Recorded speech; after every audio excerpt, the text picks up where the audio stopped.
In my previous video, I went into detail explaining how the ancient buildings, and now I'm going to explain the Hindu temples, were utilizing free energy systems.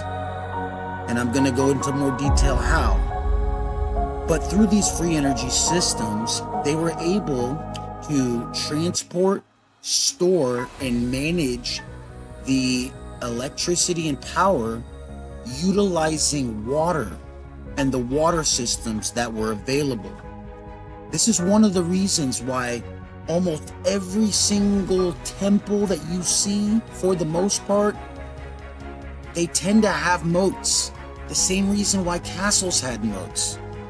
And it connects to the spires and the antennas that were used to pull the energy in from the atmosphere or directly from the ether itself. Now, we're not going to go into the transportation of the energy via other means, because they did have that energy move like a power grid throughout the entire planet. But we're going to focus on the transportation of water, because this temple, Angkor Wat, was labeled the hydraulic city. And, you know, it's really interesting. Angkor Wat, particularly Angkor Wat, looks incredibly old.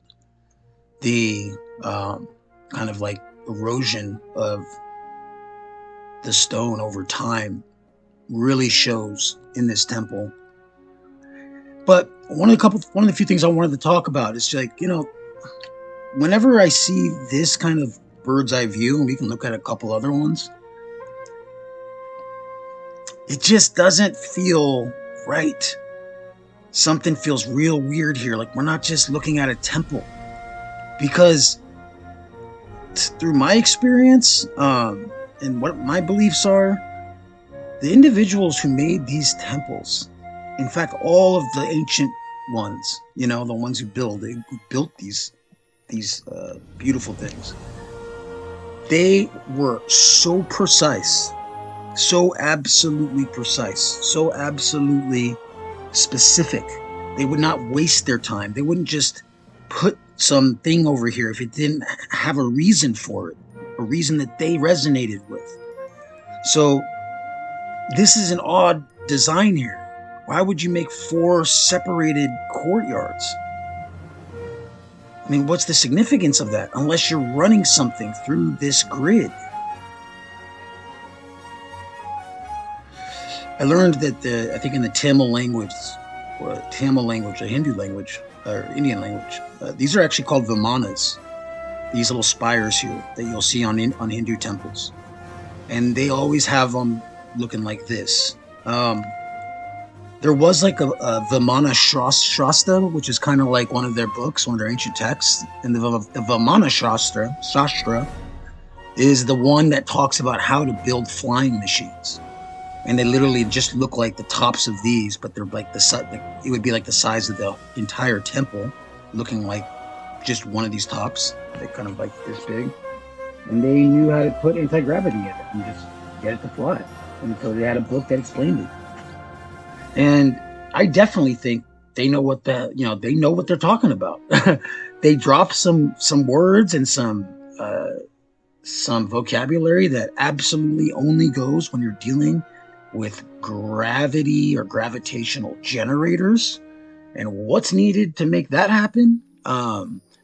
As well as, you know, you can even just read our own history online here. You know, when Hitler was trying to make that, I can't like say the German language very well, but it was like the big clock, the big bell, like the Die Glocken or whatever. You know, it was like a massive anti-gravitational tool.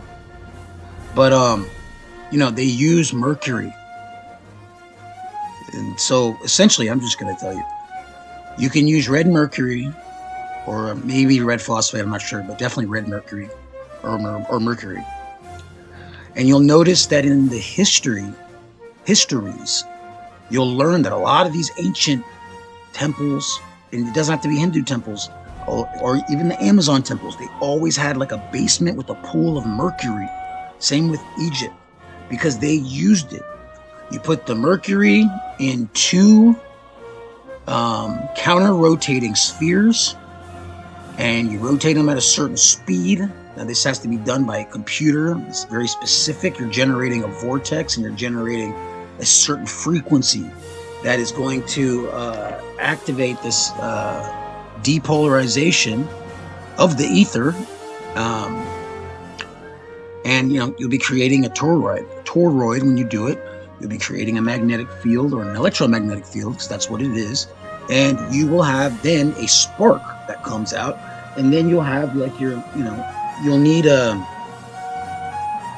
like some type of reactor to kind of store the energy and allow it to dispense appropriately, unless you just got some system set up like this. But yeah, and then you would just have endless eternal energy. And this is not something new. We've had it since, like, Dr. Greer just went online and said all this. We've had it since the 1920s. So I'm gonna speak to it like I know it to be. And so anyways, this type of construction makes no sense. It doesn't even look good. It's unnecessary. Anything unnecessary should, make you think that why? Every one of these carvings on the inside, the acoustic harmonics, let's just say, as a potential resonating chamber, would amplify the electromagnetic energy that would be brought in from the ether. This is just one potential way. They could also just pull it right from the atmosphere, and it would be static electricity. But, this other form of free energy, so, I just keep seeing like these lightnings go, and then it's, I just keep seeing that for some reason. But anyways, they had a hole here at the top of Angkor Wat, and it goes down, and it even goes down into a well that's actually a hidden well where I believe the Buddha deity is. And that well is way down beneath the ground, about 90 feet, and it shines into a stone box, probably about the size of like half a queen size bed, and like not even as long. And so something was there. They found bronze wires and gold flakes there. Gold is a conductor. This whole temple was gold. They had gold on it. They had limestone on it. It's made out of sandstone, which is still piezoelectric. It's not incredibly high. It's not like a high charging stone, but I mean, it is piezoelectric nonetheless. And so when you have certain carvings, when you're bringing in an energy from up here, right, for electromagnetic energy or from the ether, it's going to come in and the ions start swirling. And that's why all the temples, all the churches that have these domes with free energy tech on it, or free, that's how I like to say it, free energy tech. And that's what you're looking at. This is technology. This whole thing is technology. This is a grid system. If you can't see that, I don't know, I'm not going to finish that. But, and then, we've got a courtyard around it, but it looks very mathematical, and it just doesn't look that pretty to me. I'm sorry, it doesn't look that pretty, because it wasn't made to look good. I'm sure it was after they got the main functionality out of it, but this was made to be exactly what it is, which is a temple that can potentially be a free energy power generator. So, as I was saying, the energy comes in, it's swirling around, it's kind of going down. The harmonics, down to the littlest crisp, all affect how this works. So that's why they're so refined and so specific, and they're putting just carvings in every little thing, because that actually kind of assists with the idea of this being a resonating chamber. And then they have the carvings, like Prophet Mohan's a real solid guy on YouTube. I watch his show sometimes, but he was explaining one of his shows. They have carvings in these, even in places that you would never even be looking, or even back then. People think that 4,000 years ago there was nothing but hunters and gatherers, and it's been hunters and gatherers the whole time. They made that ish up. I'm trying to tell you, it's been advanced civilizations and sometimes spaces between the civilizations and the races. And it depends on how much of the knowledge was kept. There was many times that, advanced civilizations were being attacked by other stellar races or negative ET races that were trying to take the Earth domain. And there's just a long intergalactic story that our history has. And that's kind of why I wanted to bring forth some of the knowledge that I know, but I'm learning each day as I go. So, they've got arched stone. I think it is. I think it's arched stone ceilings here. It's ridiculous. The other thing with the stone here is that, and they didn't have to really even use super high tech for this. I think they did it in medieval days. That's how they kind of fitted the castles. You can melt stone at a certain degree, and it gets kind of like doughy or watery, and you put it in a mold, and you get voila. You get these like really nice things. Now this was done with tools. You just cannot do that with a chisel. Any intelligent person could get a real close look at some of this, and you could see where the instrument which struck the stone. So, yeah, that's the temple is just adorned with incredibly specific and fine patterns of stone masonry. This is, master masons here. And I'm not even talking the free ones. I'm just saying they knew what they were doing. This was like a beautiful art form.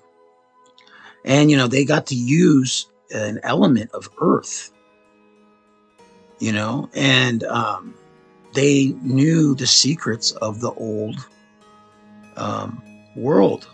Everyone had free energy tech. When you're building a dome, the way they would build these domes, which meant extra work, incredibly challenging, hard,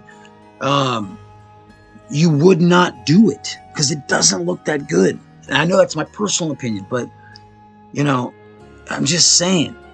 And it's not a coincidence that they look like similar devices in an electrical power substation where they're bringing in electricity after it's been generated and getting ready to distribute it to the city. And this is in the middle of a city. This Angkor Wat main temple. And I can even pull up a picture here just to give you an idea. This was in the middle of the city. This is actually a good picture right here. And imagine, just look at this. This is what it actually looked like. It was white, really nice with gold. And these were all houses. Just amazing. Like they had canals. They had all this stuff, this huge moat. Dude, this is like an advanced stellar engineering project. A moat that always fills up perfectly, never drains, never floods. This was part of their hydraulic pumping system. And they didn't get the waterways here. Then they took a bird's eye view. What do you call that thing that you can see through the ground? I forgot. My mind's kind of going blank.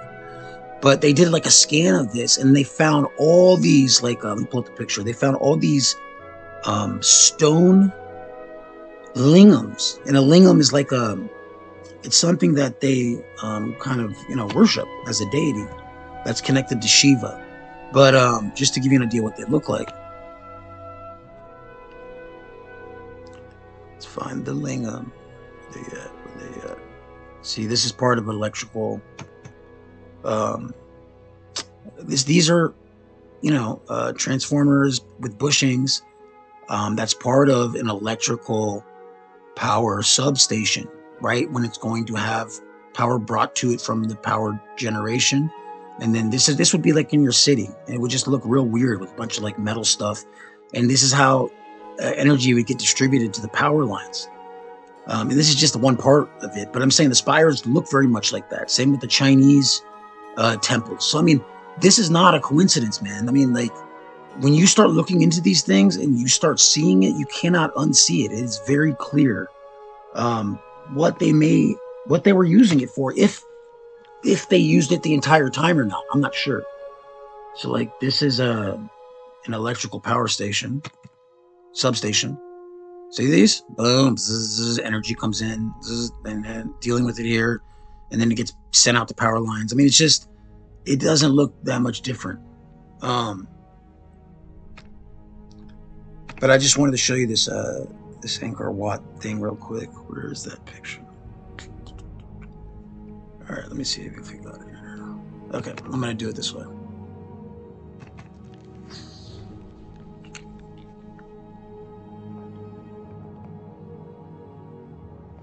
All right, so check this out, dude.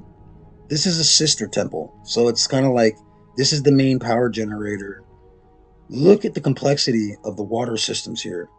These were 5-mile long reservoirs, water reservoirs. They made all this. And if you watch my video, I mean, they couldn't even build Angkor Wat on this. This was like wetland marsh. I mean, it was kind of like, they specifically, I read, like, you know, they had to create water in the foundation and running a certain way to provide the support for this to even exist. But the whole point of this was, I wanted to show you my, so look at this bird's eye view over here. I mean, that just looks like some straight up math. Some very precise, you know, 100% accurate, just mathematical processes, divine math, divine matrix. I mean, this is not some place you go to chill at and hang out at. You know, this is very something significant. Have moats. The same reason why castles had moats. And it connects to the spires and the antennas that were used to pull the energy in from the atmosphere, or... Okay, so here's the bird's eye view. We'll get a report here. Ether itself. Now, we're not spires and the antennas that were used to pull the energy in from the atmosphere, or... So they had these lingams buried, and Praveen Mohan found these metal lingams, and I'll show you what these lingams look like, because this was a big thing that I was experiencing and watching, that led me down this path of feeling very strongly about this being a massive free energy system. So this is what a lingam looks like. Okay. And it's not that big either. You know, you could probably put your hands here. It would almost look like a place you could wash your hands over here. Like, but that's not what it is by any means. This is a stone that represents something, and this can be kind of big too. And then this is the place that it sits in, and people have all different kinds of things that they say that this represents. Whether it's, you know, the male principle and the female principle, you know, but. A Hindu priest would wash this with water and just milk and other things, and then it would go around here and it would pour out here, and then they would collect the water that washed out from it, sometimes in a corn husk jar. And then you know, I'll probably release this video I did because I'm kind of giving it all away, but then they could use this jar with corn husk and just a piece of metal and iron and create electricity while the water pours over it. And I show that in one of my videos that I haven't released yet. So they knew exactly what they were doing. Plus, this thing like spins around, and you know, people didn't really even know about all this until this year, to be honest with you. So they had these metal lingams all around Angkor Wat in the main temple courtyard. So all around here, I'm talking hundreds of them. They used a ground penetrating radar. You know, I forgot the name of it. And this grid pulls up. They had spiraling devices that they look like a microchip processor, but this thing is just one massive, you know, CPU chip, and it's so much that it's ridiculous if you don't watch my videos and not believe that it's not, because, you know, I'm really gonna just like spell it out for everyone in this video. But anyways, this was covered with hundreds of underground, almost equally spaced lingams. Then he found all these other lingams out there around the outskirts of the temple, and so this is hell of impressive. We cannot do this today. You know, we can't do this type of stuff. We don't make perfect refilling moats of water that never goes above a certain height, doesn't go below a certain height, eternally perfect, with a hydraulic system that sets up the proper foundation for me to build on top of the marshland, and then have it then be transported to the entire city, making it look amazingly beautiful. It's just like, it's ridiculous. You know, I was like very impressed, very impressed. So I just wanted to kind of show that to you guys, and kind of like, you know, this is just me touching on this a little bit, but I'm not just making this up when I say, you know, this is kind of what's happening here. I just don't feel to go into a very extremely highly technical scientific video and lose the interest of those who don't maybe have knowledge of that. So I'm just trying to make this work for everybody.